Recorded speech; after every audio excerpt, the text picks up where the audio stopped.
They operated in the shadows, following top-secret orders to preserve the might of their empires. The mysteries of history's special agents stretches back thousands of years. But now the case files on history's real James Bonds are being reopened. The ninja assassins that blew their enemies away. The secret agent who wore the world's first life jacket to save Rome from burning. The Italian genius who wrote secret messages on the inside of eggs. And the elite spy communication systems that supported history's greatest empires. The surprising results will reveal a profound insight into the world of the ancient secret agent, one that is still true of the men and women who serve in the intelligence community today. Blowing the whistle on the hidden world of the secret agent is our ancient discovery.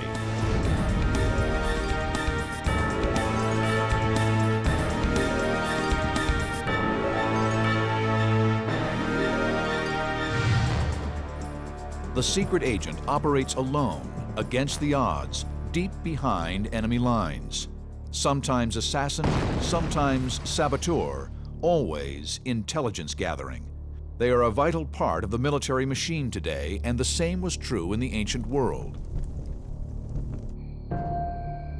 The most dangerous secret agent was trained to kill, silently, almost invisibly.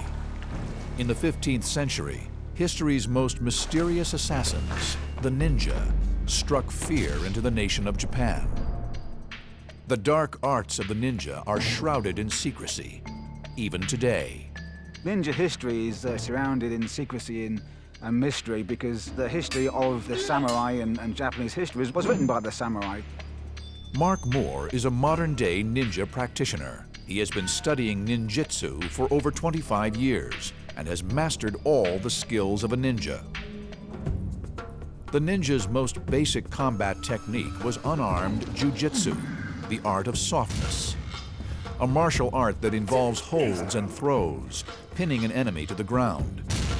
The art also trained the ninja in how to break out of enemy holds, but nothing was off limits. Jiu-jitsu trained the ninja in gouging, striking, kicking, and incredibly, even biting an attacker. However, they also used simple and deadly blades. One of the most common was the shuriken. Many of them were just simple bits of metal bashed out into any sort of shapes that could be thrown. The result is a cheap but deadly blade. There's various ways of using a shuriken. Throwing it at a target, or you can use it at close quarters to rip and to tear or to lever things apart. But there is a surprising and little-known aspect to ninja weapons. They adapted their shuriken blades to create bombs. Evidence comes from an ancient Japanese text known as the Bansen Shukai. A lot of the information comes from Bansen Shukai. The Bansen Shukai is an ancient Japanese text written in 1676. It is one of the first known written records of ninja activities and practices. It details the types of implements that were used, techniques, and ninja strategies. The book is a set of blueprints that reveal the secrets of how to turn the shuriken into a bomb. Richard Windley has been studying these ancient texts and has recreated the ancient ninja attack device. What they did with these devices was to make them into what we would now call a stun grenade. A shuriken bomb is effectively a smoke bomb, a hand-thrown device with black powder and a fuse. This would hurtle into a room maybe, or a whole volley of these things hurtle into a room, and then suddenly they'd explode. The device is simple, yet devastatingly effective. It involves strapping two equally weighted hemispheres full of black powder onto the shuriken. This allows the shuriken to be thrown into an attack without upsetting the balance and aerodynamics of the projectile. The throwing technique could be exactly the same as on a normal shuriken, but the results totally different. There'd be quite a loud bang, which can sort of obviously affect the ears. The flash could disorient people. It could also give them temporary flash blindness for a few seconds, which may be enough for the assailants to get in and do whatever damage they were trying to do. With the strategic use of small amounts of black powder, the ninja would quite literally appear to disappear in a puff of smoke. But the mysterious Bansen Shukai blueprints hold even more surprises for scholars of the ninja, who were renowned for stealth and silence. For the development of ninja explosives did not stop at the shuriken bomb. The ninja also used gunpowder to cause surprise and confusion. So we know from the manuals that some of these bamboo devices were used singly, like the grenades, but they also speak of multiple ones. So these might have been full-size ones, or they might actually have been smaller ones, which were used more, not to cause damage, but to cause disruption. And this is a sort of multi-charge device, and these would have been fused together so they wouldn't all go off simultaneously. So it'd be a bit like a sort of crackerjack. So throw a few of these into a room, and it would be a surprise tactic. There could be a small group of people, perhaps 4 or 5 people, lobbing a whole load of these, and it would be like being attacked by maybe 20 or 30 or 50. Others had serious potential as anti-personnel weapons, comparable to modern hand grenades. Now, when you cut bamboo, it's got what is called these nodes, and they're actually like little sealed compartments. We can just see that one's sealed there. And if you just cut them either side of the node, we get a completely sealed tube, which is quite effective. I've drilled a hole in these to fill them with, to put the gunpowder in, then a little plug which would be glued in with some sort of resin adhesive, and then we put the fuse through the little hole in the top. Light the fuse, lob this thing, and you've got quite an effective grenade. We're trying to simulate one of these grenades going off just as it's passing someone's body. This would be coming through the air at a fair speed. And we've placed this dummy here so that we can get some idea of how much damage this thing would do to the human body.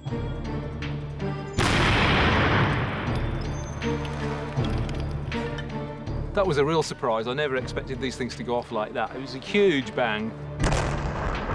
We've got bits of bamboo actually impaled into the dummy. We can see areas of charring here, all from a simple little device with a few ounces of gunpowder. But the most surprising use of explosives from the ninja, who were famous for stealth and silence, involved an attack that literally blew the earth apart. The target of one assassination attempt was the Lord Isayagu, who had made a great many enemies through his underhand political dealings. Selecting a road they knew he would be traveling, the ninja planted a deadly trap.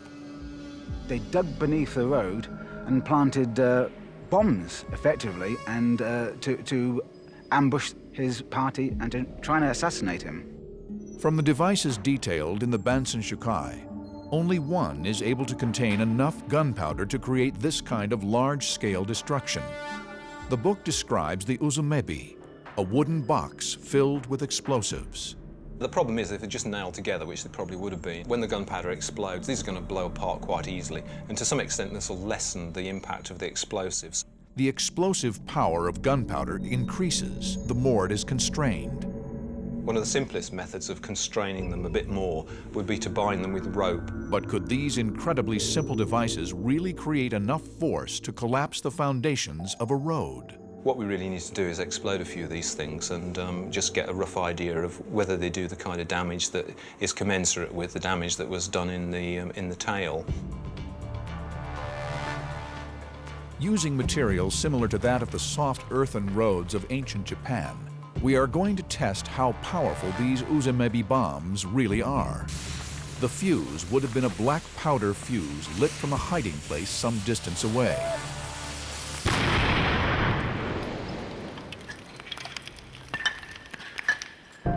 Well, I think that was pretty significant. That was a fairly small device, about a pound and a quarter of gunpowder. It's completely demolished this pile of earth here. We imagine those 3 or 4 times that size, sapped under a road. That's the end of the road, and whatever happens to be walking on the road. And it's also a really surprisingly loud crash. The destruction caused by the bombs in our tests shows that in fact they are able to cause a serious explosion and substantial displacement of the Earth, going as deep as 20 feet. It was a great explosion. It worked technically fantastically. A big hole involved, much death and destruction. The great warlord Isayagu was killed. As was characteristic of the ninja, they would have attacked unannounced and undetected. This covert tactic, coupled with their explosives knowledge, would have been a terrifying and deadly combination. A true demonstration of the skill and resourcefulness of ancient Japan's secret agent. But 1,000 years before the ninja, a Roman secret agent went undercover to save the entire city of Rome. How did he swim against a river torrent wearing a solid metal suit of armor, yet still float? In 390 BC, Rome was under siege by 70,000 marauding Gauls. When the Gauls took over Rome, they didn't just take over the city, they destroyed it. Besieged on the Capitoline Hill, senators had to watch as Rome's history burnt to the ground. The survival of the city rested in the hands of one man, a secret agent who swam 130 feet across the River Tiber in a suit of armor. How did he do it? And why didn't he sink? It's a mystery 24 centuries old. Rome in 390 BC was a tenuous place to be, where power shifted from day to day. The Gauls surrounded the city and trapped Rome's senators on Capitoline Hill. Rome's only hope was an army stationed 17 miles away, commanded by General Camillus. Roman tradition and law forbade generals from leading their armies into the city. Even in this time of crisis, Camillus needed the permission of the Senate to assume temporary dictatorship and march on Rome. Camillus had to get a message through to the senators. He needed to get their approval for him to be made dictator and general so that he could lead the forces to victory and regain Rome. How did he do this? He chose one man, the first kind of hero of the ancient Roman story, to take that message for him. Ancient source documents written by Roman historian Plutarch record that the agent's name was Gaius Pontius. Very little is known about this hero of Roman history, except that it was he who was tasked with the challenge of getting the message into Rome. Gaius faced a problem. How did he cross the fast-flowing River Tiber while still wearing some kind of protective armor so that he could fight his way through to the Senate if necessary? Plutarch states that the ancient secret agent invented the world's first floating suit of armor. And he half swims, half floats across the river, and then climbs up at night and manages to make contact with some of the key Roman leaders. And he says to them, listen, there's this man that you exiled called Camillus. He's exactly the man that we need to come back and defend us at this time of great crisis. But how do you make a suit of armor that floats? Plutarch wrote that Pontius had crafted a suit of armor made of metal and cork. At the Royal Lifeboat College in England, Ancient Discoveries is applying the latest scientific techniques to the story of Gaius and the cork suit that saved Rome. What we're doing today is trying to experiment and trying to demonstrate how a suit of corks would work. Dan Shadrake is an expert in Roman equipment and espionage activities. He is investigating how to make a cork buoyancy aid just like the one Gaius Pontius used to swim across the River Tiber. You would take strips of this bark, cork bark, and basically, as you can see here, cut them down, cut off strips of cork, and just basically push them into the cells of the under armor garment. Dan's design reveals that the Romans may have invented history's first life jacket. When I look at the materials, when I look at the principles involved, i.e. you're essentially making a life preserver around the upper body, as it were, it does look incredibly like a modern life jacket. It's fairly surprising that somebody should come up with the concept of a life jacket at least 1900 years before we actually knew that life jackets existed. Now Dan needs to find out if the Romans' secret life jacket actually works. If I go straight to the bottom, then obviously I'm wrong.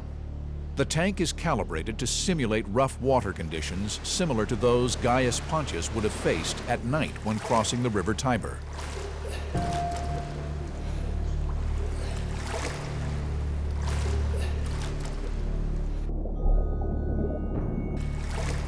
Amazingly, Dan floats comfortably.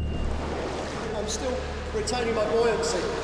So far I'm feeling fairly relaxed. I don't know how I'd feel wearing bronze armour on top of this, but as I say, it's keeping me afloat. The ancient Roman cork suit passes the test with distinction, but Plutarch tells us that Gaius used the cork suit to support him while wearing full-scale armor on his hazardous swim. Will the cork layer also support this extra 25 pounds of weight? It is incredibly heavy. These tiny bronze scales are sewn onto a backing of leather, so I'm going to be testing the buoyancy of this cork suit and my swimming skills, which aren't very good, to the absolute limit. If Gaius had encountered Gaul resistance, the plate armor would have allowed him to fight his way out, but it weighs 25 pounds. Can the cork suit keep a secret agent buoyant even when he is wearing solid bronze armor? I may well go straight to the bottom in this stuff, but I'm very, very glad the lifeguards are standing by. The lifeboat college training team fit Dan with a safety line in case the experiment goes wrong.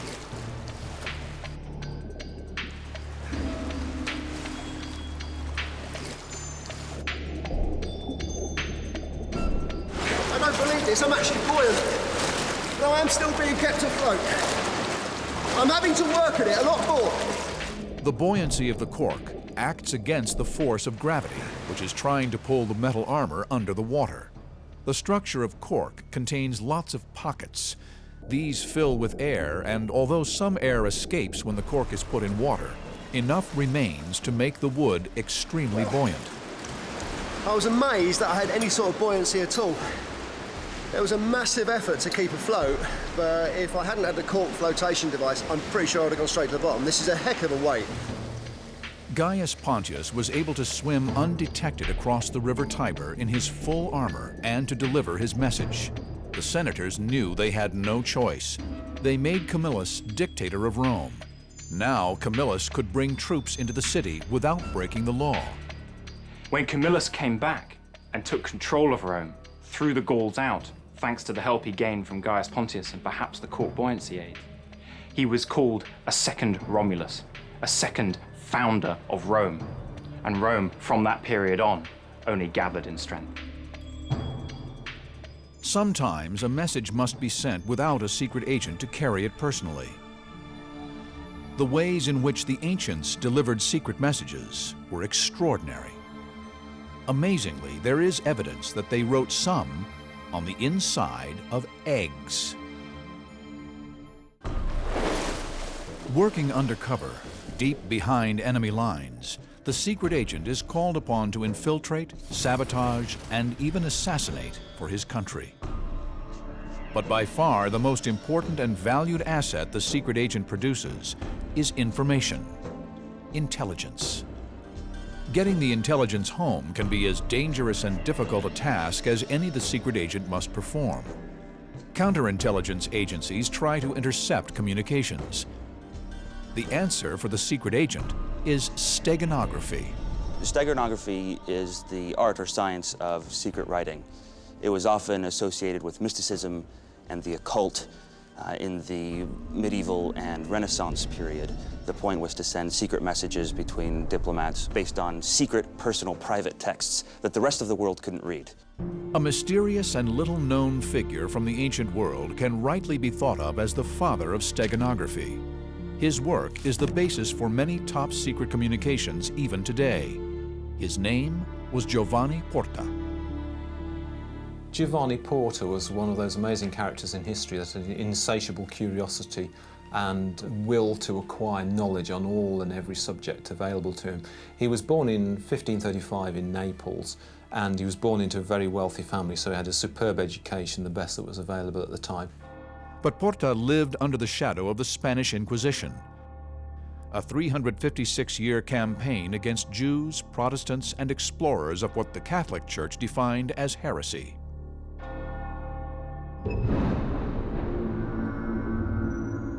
Porta and several like-minded fellows founded an academy. It was called the Accademia dei Secreti in Italian, which was an organization, a group of people, like-minded people that wanted to delve into how nature worked. As it was later famously said, the Bible tells you how to get to the heavens, but not how the heavens themselves move.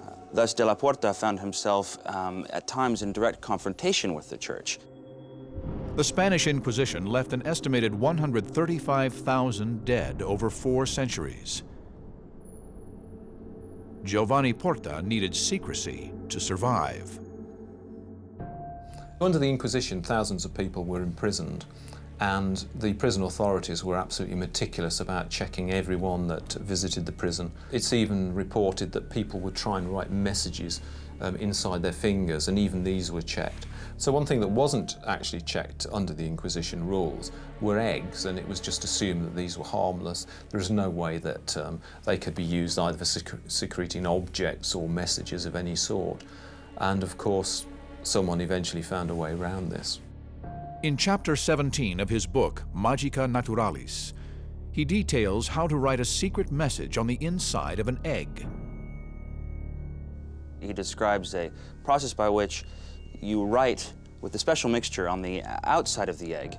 The message disappears, and then once the recipient receives the egg, he's able to open the egg, and the message is there again visible for him to read. Leading model maker Richard Windley is investigating the accounts of Porta and the secret eggs. In the saucepan here I've got some natural plant pigment, and what we're going to do is to add some vinegar and some alum. Alum is a naturally occurring class of minerals used since ancient times for a range of purposes. One of its useful properties is in dyeing, where it helps the plant pigment color the eggshell. Richard is using exactly the same mixture to write the magic ink as Porta himself would have used over 500 years ago. We've got that in there. We're going to give that a good mix around now and gradually heat it up until everything is dissolved. Richard marks the egg with a sign, the letter X. He must let the ink dry for 20 minutes before immersing it in water for an additional 5 minutes. What we need to do now is to leave this for a while, so what we want is for the acid and the alum and the pigment to actually be absorbed through the eggshell, which is sort of semi-porous. The egg is then boiled, washing away the ink. The acids in the ink seep through the eggshell to the inside, leaving no visible trace.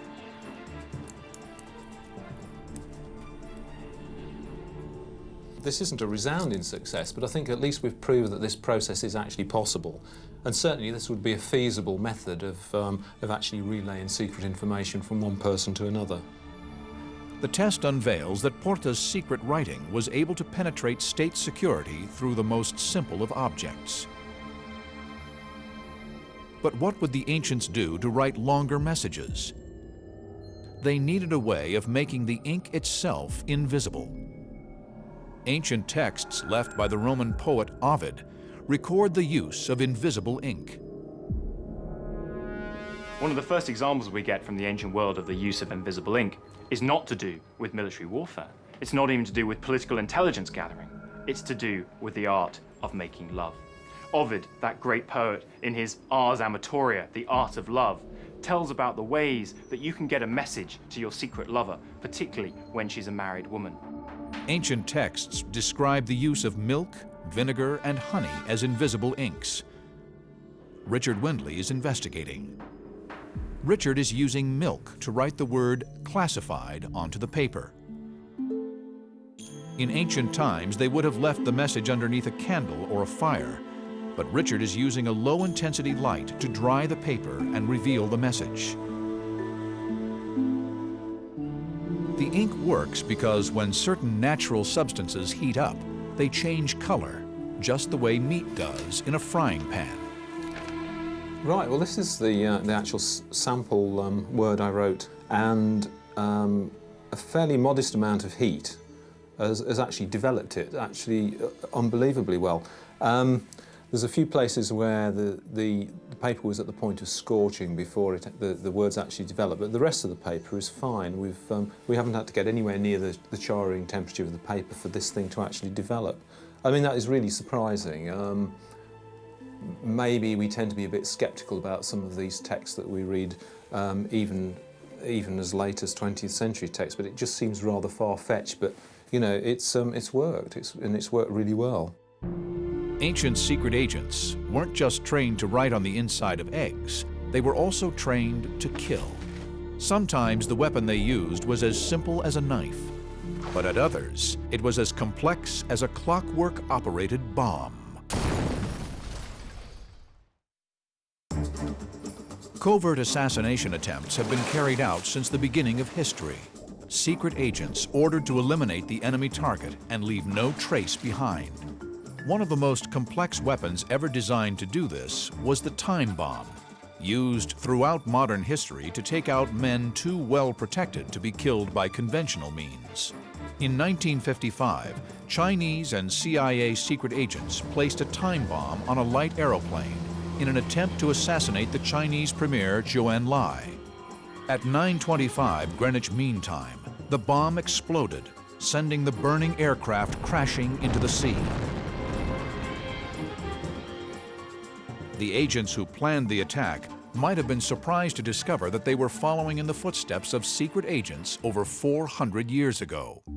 Hidden in a mysterious ancient text from the 16th century lies a description of what could be the world's first time bomb. We have a number of early texts from the 16th century onwards, and at that time people were experimenting with pyrotechnics. Gunpowder was a relatively new kind of development. It had been around for a while, but people were finding new ways of using it and developing it and finding out its full potential. And there are often in manuscripts that sort of talk about trying to set off a bomb with a clock.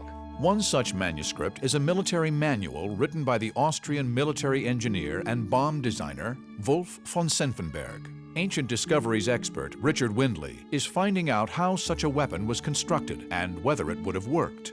We've just got these tantalising references in the text to time bombs. So really my job here was to think, how can we actually build an effective working time bomb given the technology of the time?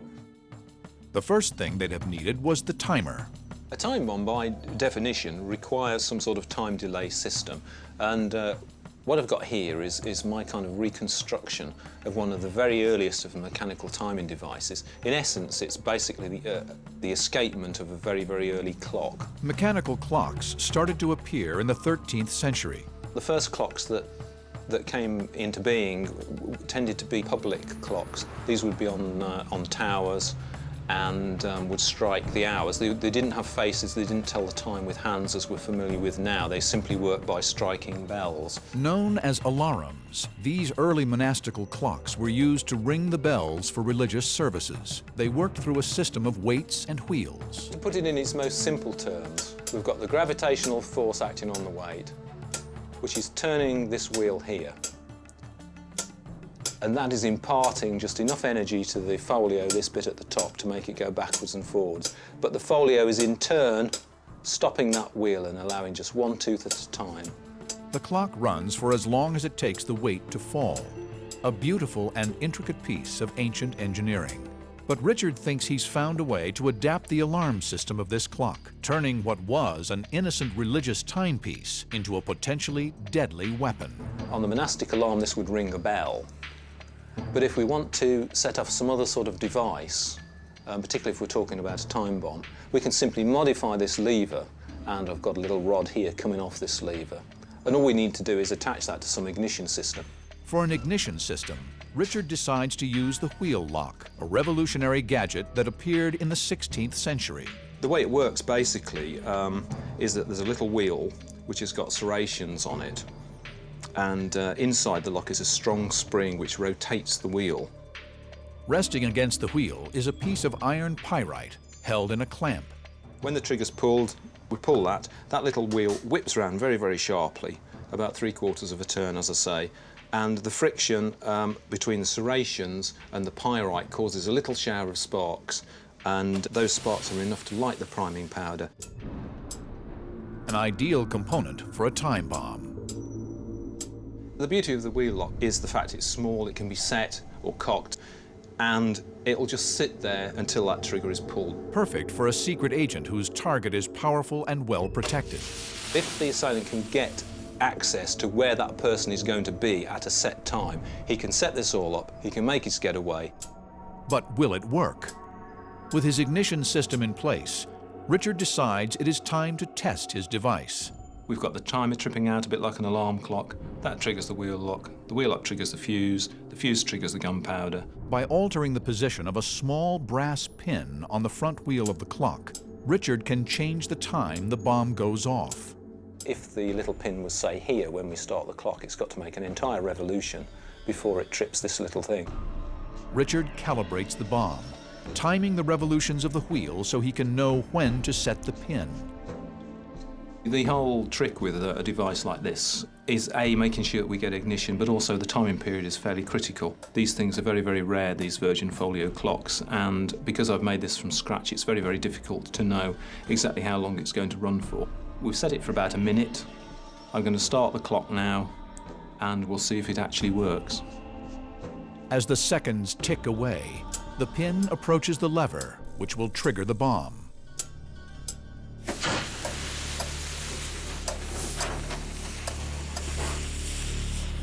The mechanism is a success, and the fuse is lit. It all worked exactly as we'd hoped it would.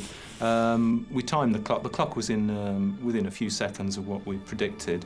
And just for a brief second, I thought the primer wasn't going to go in the wheel lock, but there was a very slight delay, and then the primer burned. This test has proved the principle.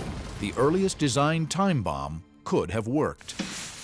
And with further adjustments, the bomb could be set with a longer delay, giving more time before activating the device and the explosion.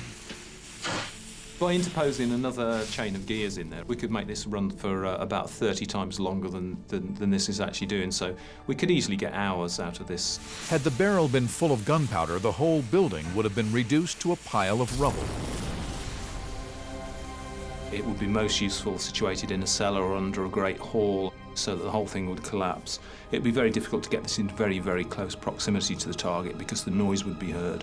But if it could be sort of secreted away behind drapes, or as I say, underground or underneath the floor of a room, then there's no reason it shouldn't work.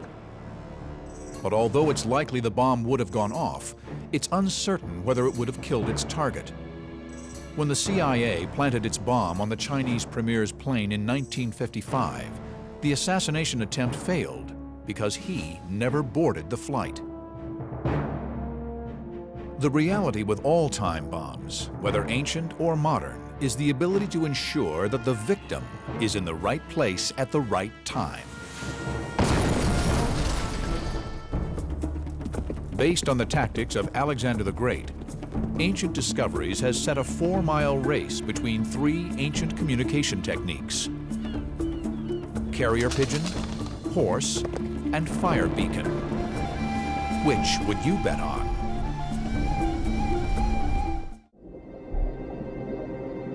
Whatever mission the ancient secret agent chose to accept, his work would be hampered without a system that unites spy networks everywhere and across time. Getting the message home. Secret agents rely on complex communication systems to deliver priceless data back to base. The ancient world was no different. This is a world without internet, without telephones, without TV, without text messaging, without satellites. This is a world where you have to invest huge resources, huge manpower into creating a network through which you can send information and through which you can establish authority. No one understood this better than Alexander the Great, the most successful military commander in history. A man undefeated in battle who conquered over 2 million square miles of land, all by the time he was 30. In a short space of time, only 13 years, he created an empire bigger than the world had ever seen. In order to create and then control it, Alexander needed an intelligence network as strong as his army. If his secret agents couldn't get intelligence back quickly, it would be out of date. And it was through this gathering of information that the armies were able to position themselves, were able to engage and find the enemy in such a vast country, and most importantly, to outwit them in tactics. 3 principal message-sending techniques were deployed: the carrier pigeon, the horse, and networks of fire beacons. But for over 2,000 years, historians have puzzled over a baffling question: which was the quickest? To find out, Ancient Discoveries is launching a giant communications race. Over 4 miles of coast, each of our 3 competitors will race to successfully deliver a secret message. What we're doing today is an experiment, and it's a real valuable archaeological experiment, because we have all these ancient sources that tell us these things work. We've done experiments to a degree elsewhere that show that they do work. We've never managed to compare them. Each competitor will have exactly the same equipment and instruments as the ancients would have had over 2,400 years ago. The most common form of transport in the ancient world was the horse. Horse messengers were a critical part of Alexander's communication system. He developed a sophisticated horse relay network across his empire, with each station positioned a day's ride apart. Standing in the way of the horse's victory is the ancient world's stealth plane, the carrier pigeon, used since Egyptian times to carry messages over difficult terrain. To monitor the progress of the bird, pigeon scientist Tim Guilford is attaching a GPS tracking device to the pigeon's wing. This is one of our latest miniature GPS logging devices. It has a receiver chip in the center here, and this listens to, if you like, a constellation of orbiting satellites around the Earth. And when it picks up 3 or more of these satellites, it can, using essentially radio waves, triangulate its position anywhere on the globe. Our final competitor is the most advanced form of ancient communication system, a 2,000-year-old form of Morse code, a technology that sent messages encoded by fire unlimited distances. Fire relay systems were very fast. Flame to flame. You see the flame, you light yours, it moves on. But a giant flaming beacon isn't very covert. To send a message that the enemy can't read, the ancients needed a secret code. In this case, our beacon operators will be using the Polybius code, in which different combinations of torches signal different letters. For example, 4 torches on the left and 5 on the right equals the letter Y. With beacon stations positioned across the empire, the ancients were able to send messages extraordinary distances. If you just have one after another in a relay system, you have basically unlimited range. The burning ends of the poles are coated with pitch and tar. Once alight, these are very hard to put out and would continue to burn in strong wind or even rain. Will the race prove fire signaling was faster than bird, beast, or man? Using satellite data, computer scientist James Dean has 3D mapped the race landscape. Let's take a look at the course that the race is going to be following. And if we add some elevation data here, the stations are going to be laid out. So we have a start station here, and the distances are about 2/3 of a mile, a mile, a mile, and a mile. James has also compiled detailed location data sets, mapping the obstacles the other competitors will be facing. The horse is going to be following a bridle path, which goes along the coast here. And we can see that there's a few hills along the way and some gates, and that's really going to slow the horse down. If we look here, we can see today these are the wind currents fluctuating slightly, so that's going to be a factor on the speed that the pigeon can maintain. And what we're going to be able to do is collect the GPS data from the tracker on the pigeon. And once we've got that, we can see when it's covered the same distance as the rest of the participants, and we'll see who crosses the virtual finish line first. Begin the race in 5, 4, 3, 2, 1. Please give the message. Thank you. Ready? The race is on, and the message is given to each competitor. The pigeon leaps into the air, the clear, quick starter. On its back, it carries a GPS chip. This will send a signal to an array of satellites across the northern hemisphere, tracking its every position. Not sure that's homeward, though. Whilst we're waiting for the GPS data to come back from the pigeon, we can be following the progress of the horse versus the fire signal. And it'll be interesting to see how four legs compare to the A-frames, which will be sending their signal via light, which will be travelling at about 186,000 miles per second. The horse won't be going nearly that fast. At a steady canter, a horse can travel at around 15 miles per hour. But the beacons are taking time to transmit each letter of the message. 3-1. After 1 mile and 10 minutes, the horse approaches Beacon Station 2. And as we get to the second station here, we can see that the horse and the signal are neck and neck at the moment. The signal has been received at the second station and is about to be transmitted onto the second one as the horse goes by. At Station 3, a weakness in the ancient fire beacon system becomes clear. 4-2. This is interesting. 3-2. We're now at 15 minutes and 30 seconds, and we can see that the horse is now passing the fourth station. And if we look at the fire signals, it looks like the A-frames are having some sort of difficulty. The message is still caught up between the third and fourth stations at the moment. It's difficult to tell from this data, but they're spending a lot longer on this leg than they have on the previous ones. 5-2. Oh dear, that doesn't sound good. The inexperienced operators are having trouble deciphering the signals. 5-5. We're now at 20 minutes, and we can see that the A-frames are now starting to send the message. And if we look at the progress of the horse, we can see that it's starting to tire. Its average speed has dropped to 9 miles per hour, so there's still everything to play for. It's almost a word. On 3. After 20 minutes, the message has traveled 3 miles. We're now at 22 minutes, and we can see that the horse is rapidly approaching the finish line. And if we look at the A-frames, we can see that they're still signalling. It looks like they've got about 20 characters to go, so it looks like the horse has got it. The horse crosses the finishing line as the final letters are being read from the last beacon. It appears to be a close win for the horse. But how did the pigeon compare? The pigeon has flown back to its home roost and not to the finishing line. In the ancient world, pigeon lofts would have been set up along a direct route between secret agent and high command. For this experiment, James must overlay the path of the pigeon over the course of the race. Now we've got the GPS data back from the pigeon, let's overlay it on the map and see what it looks like.